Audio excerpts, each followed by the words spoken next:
Oke guys, welcome to Alawi channel. Dan ini vlog BYD M6 nomor 2 ya.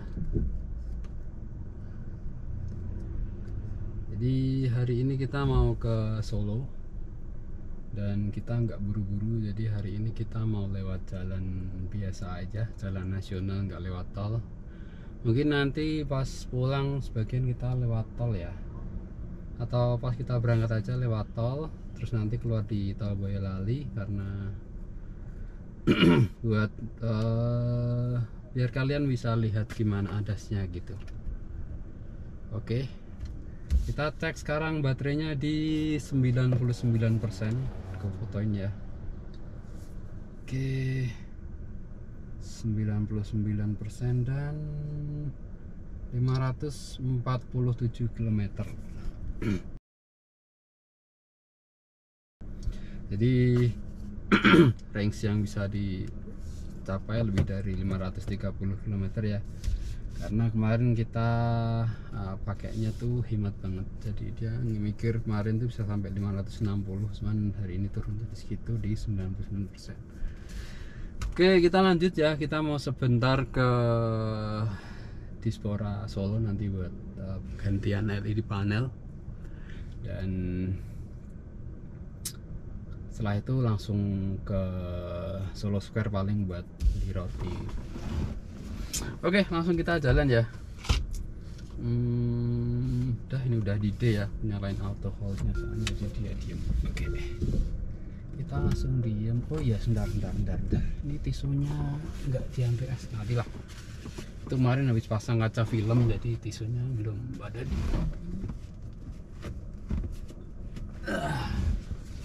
Biarinlah, yang sana susah soalnya. Oke, gas lah kita ya. Oke, 99% odometer kita di 939. Jadi tinggal dikit lagi ke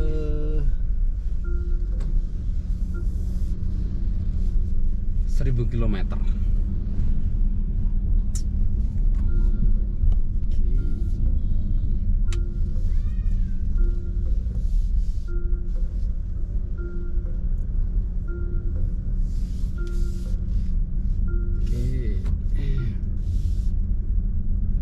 Bisa ngerasain ya kedapnya di dalam BYD M6 ini. Jujur yang aku paling suka itu adalah suasana kenyamanan di dalam kabinnya. Suspensinya ini enak banget. Jadi iya, menurutku sih keras, empuk juga kalau ngelewatin posisi tidur atau jalan bumpy gitu. Masih nyaman banget, dan suara kabinnya juga kedap. Ini apa, cuman ya ada suara dikit-dikit aja di kabin ini kalau tutup ya. Coba aku buka ya. Nah, kayak gitu kalau posisi kacanya kebuka. Oke, kayak gitu ya. Dah lagi, kita ambil dengerin musik kan. Matir Sunardi, Radio aja lah. Bergabung Putra Lamang dari Keling Jepara. Ada Mamai Mas Kabulin di Hong Kong. Ini di MID ada navigasi sebenarnya. Cuman navigasinya kalau di sini agak kurang update ya. Jadi ada beberapa jalan tuh yang nggak ada. Jadi kalau kita pakai Google Maps harusnya lewat situ bisa. Kalau di sini kadang dia nggak tahu kenapa nggak dilewatin jalan yang di Google Maps, harusnya biar lebih pendek gitu.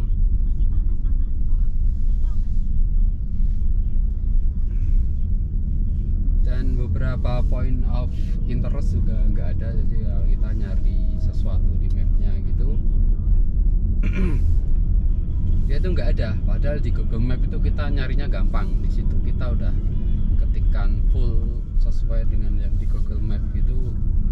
Panjang loh ya, makanya namanya dinas apa gitu. Kalau kita ketiknya lengkap gitu baru lengkap sesuai dengan yang di Google Map itu baru dapat. Kalau di Google Map kan kita biasa nyari cuman kata kunci dikit aja udah langsung ada banyak pilihannya tuh. Kalau di situ enggak, jadi kita harus nulisnya harus sedetail mungkin baru bisa kelihatan. Oke, ini kondisi kota Salatiga di jam 11.40 siang. Jadi ya ini jalan yang paling, ya enggak paling ramai sih, cuman biasanya di sini macet sih di depan rumah sakit apa di KT ini. Jalannya kecil, parkir kiri kanan, dan ya gini ada parkiran masuk ke ini bikin macet. Ini enggak sebegitu padat ya, nanti kalau jam pulang kerja gitu atau pulang sekolah atau pas berangkat sekolah lama lewat sini. Cuman di titik-titik ini aja sih Salatiga itu sebenarnya jarang ada jalan yang macet. Bahkan di tengah kotanya pun ya meskipun lambat tapi nggak macet gitu, tetap jalan pelan-pelan. Jadi bahagialah hidup di sini tuh. Makanan terjangkau, harga apa-apanya murah, terus kotanya nggak panas, nggak pernah macet, warganya ramah. Ya, makanya senang tinggal di sini. Oke, lanjut nanti kita kalau udah masuk tol kayak gimana ya. Oke guys, lanjut lagi guys. Udah di Kartosuro ya, ini Colomadu ya, bentar lagi Kartosuro. Kita mau lewat Ngasem biar nggak terlalu banyak bangjo nanti di sana. Ini kalau kiri sih biasanya lurus terus ya.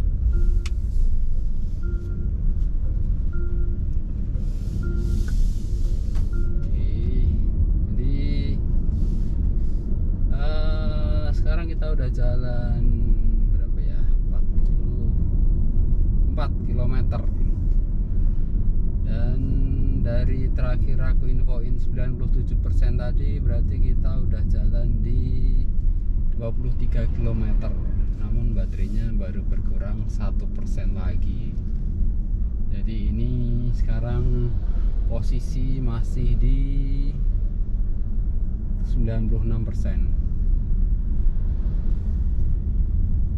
Jadi memang konsumsi baterai itu memang nggak linear ya. Jadi dia memang tergantung sama medan dan cara berkendara kita.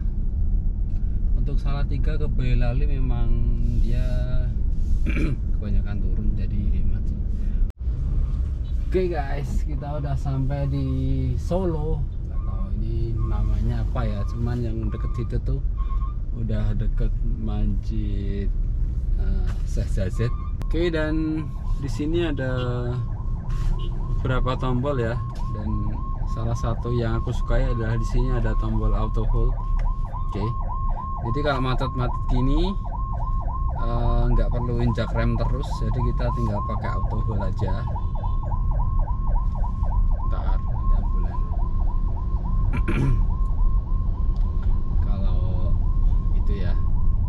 Ya jadi kalau auto hold ini, kalau misalnya kita udah di posisi berhenti gitu, nah udah berhenti kan, jadi kita tuh nggak usah injak rem lagi.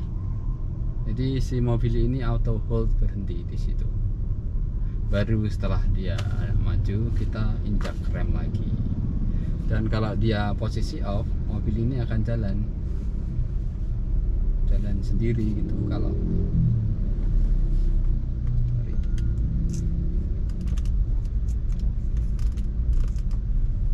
mobil ini tuh akan jalan kalau misalnya posisinya di remnya dilepas.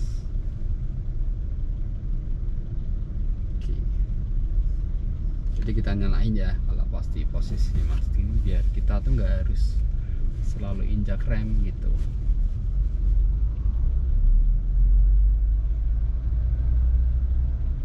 Ntar kalau jalan kita tinggal injak gas lagi gitu. Oh ya, sekarang posisi baterai di 95% dan kita hampir sampai, ini paling tinggal 2 km gitu lagi. Race-nya kita udah jalan berarti 56 km dan baterainya berkurang 4% saja. Oke, ini merah lagi nih guys. Ya, ini kalau di Solo sih lumayan banyak tempat macetnya ya. Oke, udah auto hold masih nyala, kita tinggal lepasin rem aja sih, udah berhenti dia, jadi nggak perlu injak rem terus-terusan. Oke, kembali ke baterai, estimasi sampai sana ya paling ya tetap di 95% sih. Jadi ya kita tempuh hampir 60 km ya dengan 4% baterai saja. 4% itu kalau dirupiahin ya berapa kWh ya? Berarti ya 4% tuh ya sekitar 2,8 kWh. 2,8 kWh itu kalau kita rupiahin berarti anggap aja 3 kWh ya. 3 kali 1.500, 5.000 perak ya. Bisa kalian bayangkan ya betapa hematnya ya. Masa sih? Oh iya sih, 4 kWh loh. Enggak juga, 1%-nya itu kan berarti kan 0,7. Kalau 4 persen kan berarti 0,7 kali 4 berarti 2,8 kWh. 2,8 kalau dikalikan 1.500 ya anggap aja 3 kWh, per kWh nya 1.500 ya 4.500, bener 4.500 rupiah dari Salatiga ke Solo. Bayangkan murahnya. Yuk kita naik mobil terus pakai AC dingin, bisa nyetel musik kayak gini, asik loh, cuman 4.000 perak. Astaga. Oke, lanjut nanti ya. Oke guys, kita sampai di lokasi dan bener masih 95%. Odometer di 996 km. Jadi kita udah tempuh 57 km ya, dan baterainya berkurang bener 4%. Yang tadi kita hitung cuman 4.500 perak. Oke, kita mau turun dulu sebentar, pekerjaan sebentar, terus kita balik lagi dan paling nanti mampir ke Solo Square bentar beli roti terus pulang lagi. Oke, itu dia guys, 996 km, 95%, dan jarak tempuh kita tuh masih 510 km. Harusnya kalau tadi ya ngebaca 60 ya, sama 10 km ya 570 km di apa sisa range-nya. Oke lah, kita lanjut nantilah pas pulang lah ya. Oke guys, kita mau pulang, udah selesai kerjaannya bentar tadi, ngerumpinya yang lama. Kita posisi di 94%, 996 km, jam 14.40. Kita mau lewat jalan biasa aja nanti. Bentar ya, biar nggak bayar tol dan karena kita juga nggak buru-buru juga. Jadinya ya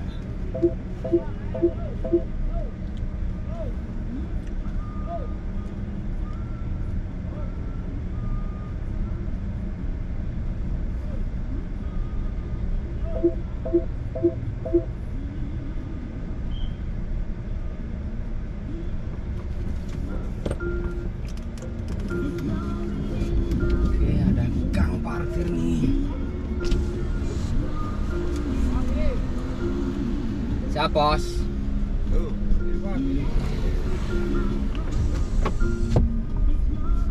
Kirain nggak ada kang parkirnya tadi. Oke, kita mau pulang ke Salatiga lagi ya. kali ini kita nggak lewat tol sama sekali ya. Nanti sampai di rumah coba berapa persen baterai yang dipakai dan odometernya jadi berapa. Ini 996 ya. Oke, ini sekarang AC 24 derajat, fan-nya 5 dan aku sendiri ya. Oke, nanti kita ngelewatin ini nih guys, apa nih, GPS-nya ada info. Kita ngelewatin apa si penyeberangan kereta api. Jadi nanti kalian bisa lihat ya untuk si suspensinya tuh kayak apa. Oke, untuk si menu-menu yang dalam MID sama fungsi-fungsinya dan apa yang ada di tampilan speedometer nanti aku bikinin konten khusus ya untuk itu ya. Jadi ya stay tune aja di channel ini ya.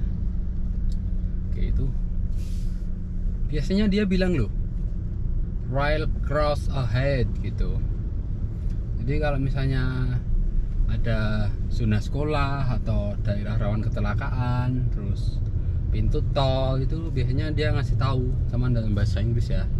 Kalau tadi rail cross ahead, terus kalau misalnya pas di tempat banyak anak sekolah gitu, zone school ahead gitu. Padahal aku nggak nyalain nih navigasinya nih, tapi emang dia untuk tambahan keamanan kali ya. Terus kalau daerah rawan kecelakaan itu dia bilangnya apa ya, high accident zone ahead kayak gitu, mbaknya bilang gitu. Nah kayak gitu guys, untuk impresi melewati jalur kereta api guys.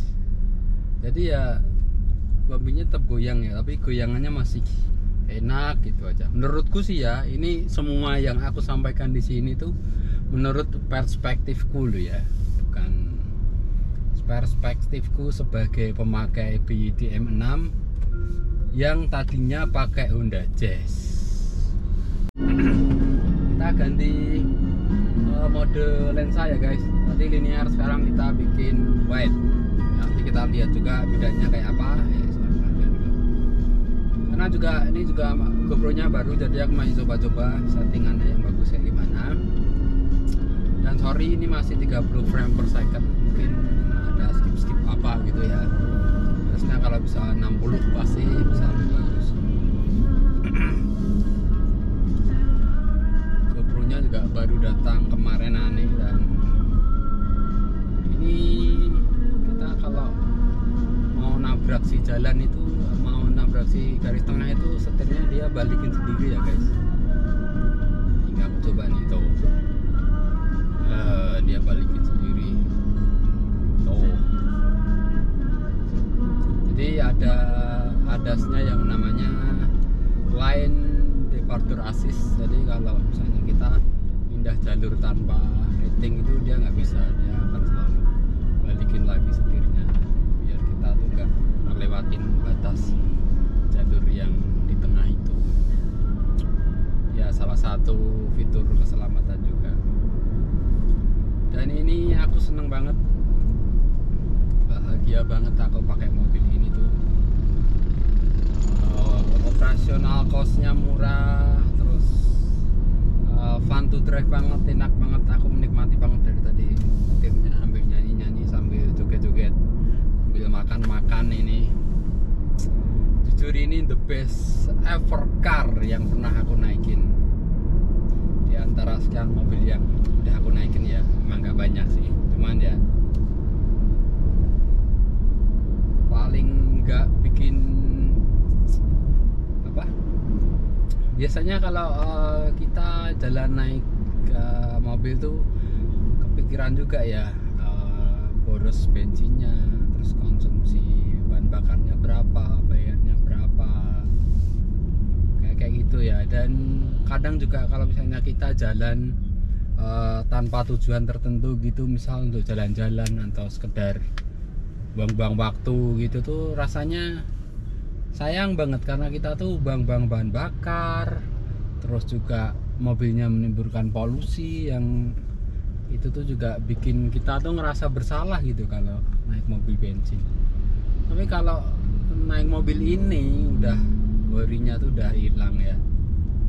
Pertama, bahan bakar jelas kita udah nggak usah beli, kita tinggal isi token listrik aja, dan itu pun seperti yang aku bilang tadi, Solo Salatiga yang cuman 4.500 perak, meskipun nggak selalu linear kayak gitu ya, cuman ya gambarannya bisa kayak gitulah. Ini udah jauh banget lebih hemat. Kemudian untuk operasional per tahunnya juga bayar pajaknya ini murah banget. Jadi kalau pakai Honda Jazz itu per tahun bayar pajaknya sekitar 3.300.000 ya guys. Itu cuman bayar pajak aja. Nah ini bayar pajaknya cuman 444.000 aja setahun. Jadi kalau misalnya mau disimpan tanpa dipakai pun rasanya juga nggak nyesel-nyesel amat gitu. Karena kita setahun tuh cuma bayar pajak 400.000. Bayangin dengan Honda Jazz yang kita harus bayar pajak 3 juta lebih. Rasanya sayang banget kalau udah bayar setahun 3 juta terus mobilnya nggak dipakai, maksudnya jarang dipakai. Sayang banget. Ya si malakama juga sih kalau dipakai ya bang bensin. Kalau nggak dipakai ya sayang juga, setahun udah bayar 3 juta. Makanya dengan mobil ini udah the best solution sih. Ini udah dinaikinya enak banget, swear enak banget. Seneng banget aku kalau naik mobil ini. Nggak ada getarannya, kabinnya senyap, dingin, terus entertainmentnya juga gede. Ini kalau aku lagi nggak YouTube ini aku setel musik, setel video loh. Cuman karena kalau setel musik sambil ngomong ini nanti suaranya nggak kedengeran atau nanti kena copyright. Asik deh, sama sekali nggak ada penyesalan. Nyesalnya kenapa nggak ada kulkasnya. Karena kemarin lihat Ion P itu kayaknya wah di mobil asik juga ya ada kulkasnya, minumannya bisa dingin atau bisa dipanasin. Cuman ya dengan best price dan value for money-nya yang udah segitu gede, kita ya udah sebaiknya jangan berharap lebih-lebih lagi ya. Ini aku rasa udah lebih dari cukup untuk mobil listrik dengan harga segitu, kemudian dinaikinya seenak ini. Jos lah, gas. Dan semenjak ada mobil ini kita jadi sering-sering pergi loh, sama istri sama anak, sering jalan-jalan. Ini kalau nggak hari Minggu aku pakai buat operasional kerja gini tuh wah, jos banget untuk perhitungan kos bahan bakarnya. Oke, nih sekarang kita udah sampai di mana nih ya? Ya masih deket-deket Kartosuro gitu, ke arah Boyolali. Ini Karanggodo 1014 km, baterai masih 91%. Oke. Guys, kita lanjut lagi nanti ya. Kita mau dengerin musik dulu sama makan-makan. Thank you.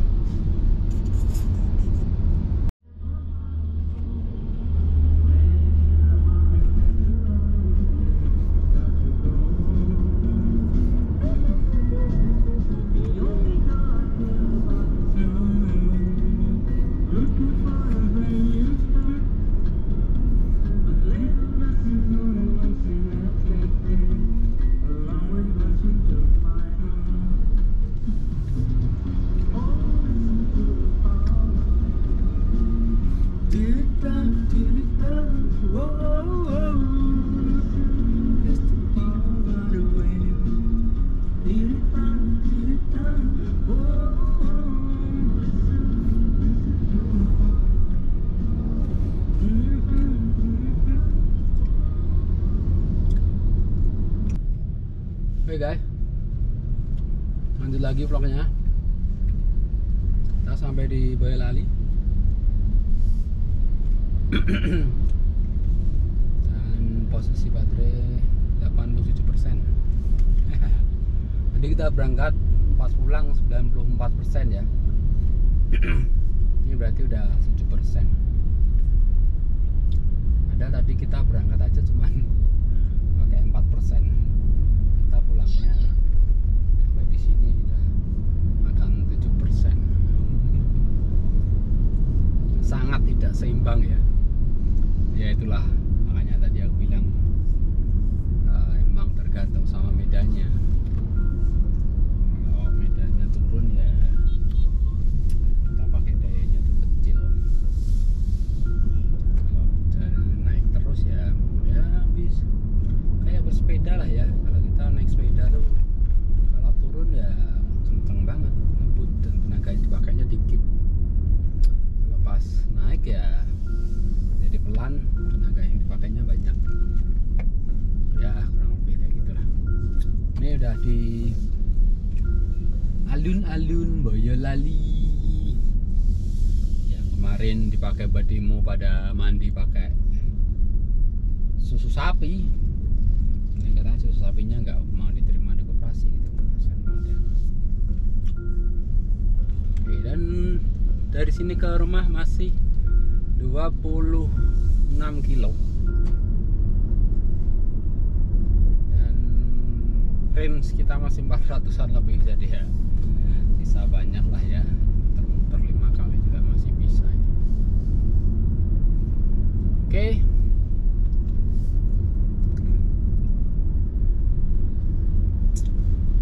Nah, sebenarnya sih untuk ICC-nya tuh di jalan biasa gini juga bisa ya, cuman karena ada biasanya tuh karena ada motor tuh, jadi kan kadang ada yang nyela apa gimana gitu, jadi lebih berbahaya sih.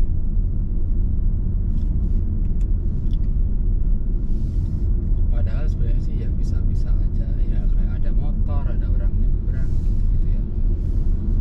Ini nyala dia ICC-nya, jadi aku nggak ngegas juga. Mobilnya jalan dan dia ngikutin gitu ya, ngikutin jalur ya. Kalau mobil depan ngerem juga, aku ikut direm juga sama ICC-nya. Nah kayak gini nih, orang nyebrang jalur ya, terus tuh no terus orang pindah, tuh dia ngerem sendiri. Nah kayak gitu yang bikin bahaya ICC kalau di jalan biasa kayak gini. Nah ada motor-motor kayak gini nih, nih kita ngerem sendiri kayak gitulah. Memang ya begitulah, kalau di tol kan memang kita cuma ketemu mobil ya, nggak ada yang nyebrang, nggak ada simpangan, nggak ada motor, nggak ada orang nyebrang, jadinya lancar-lancar aja. Nah, kalau di jalan biasa gini ya dengan berbagai macam rintangan kayak gitu ya, dasnya yang lumayan bingung ya. Meskipun bisa ya, kita aja yang naik yang lebih aware sama situasi sekitar kita ya, kayak gitu sih. Ini juga masih jalan ICC-nya.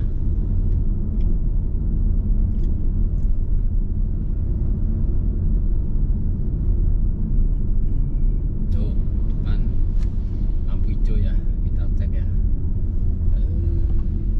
Tuh dia ngerem sendiri tuh, aku belum jadi nginjak rem, dia ngerem sendiri. Mobil depan berhenti ya, kita ikut berhenti juga. Tuh berhenti kan. Nah kalau dia belum ada 3 detik nih kayaknya nih, dia mau maju sendiri nih. Oh nggak mau nih. Jadi kalau udah berhenti kita harus ngegas dulu ya, baru mobilnya mau jalan ya. Kayaknya ada jarak 2 atau 3 detik gitu ya.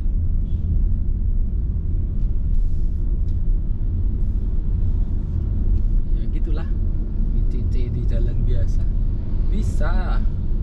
Ini kalau macet dan jaraknya deket-deket itu aku biasa pakai ini karena ya cukup membantu juga.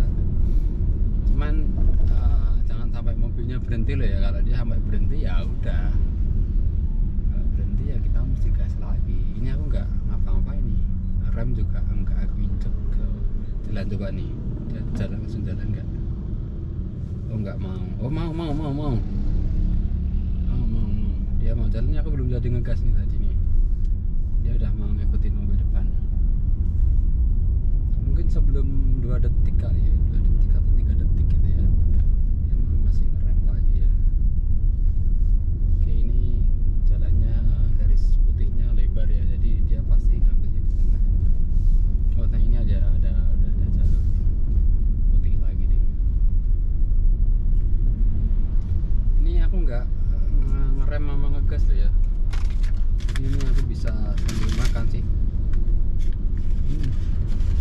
Meskipun tetap harus waspada ya.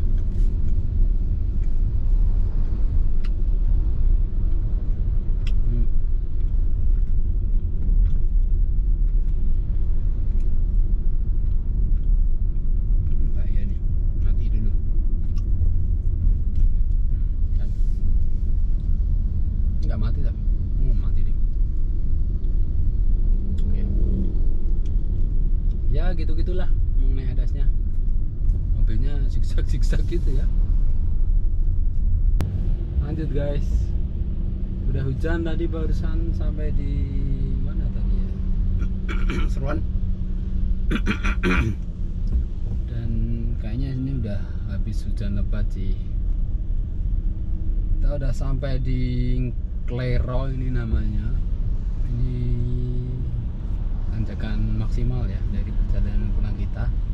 Jadi setelah ini akan turun terus jalannya sampai ke rumah. Dan posisi baterai kita di 82%. Kemungkinan sih sampai di rumah ya masih 82% juga. Karena setelah ini udah gak ada tanjakan lagi dan kita bakalan dapat power dari regenerative braking lah. Cuman gak tahu juga kalau kondisinya mati gini ya.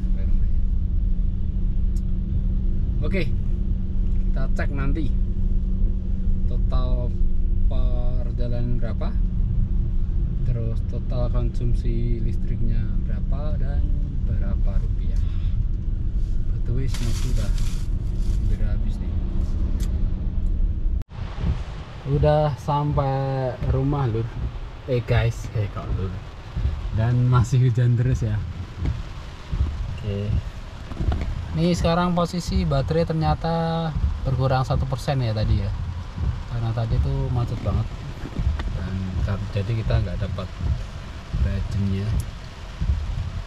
Oke. Pintu gerbangnya kita pakai elektronik ya. Jadi yang itu ya, kelihatan nggak sih? Oke, nanti kita buka ya guys. Ini remote-nya pakai tombol antrian guys.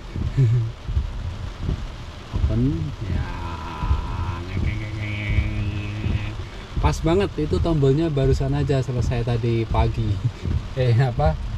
Sistem elektroniknya untuk remote-nya.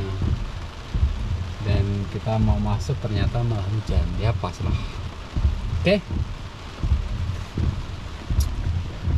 Dah, kita tinggal masuk ya ini ya, udah oke. Oke guys, jadi finish ya. Kita jalan berarti tadi 61 tambah 51 112 km dan baterainya kepake 14%. Jadi kalau 14% itu kalau dihitung segini guys. Ya, 14 kali 0,7 terus dikali 1500.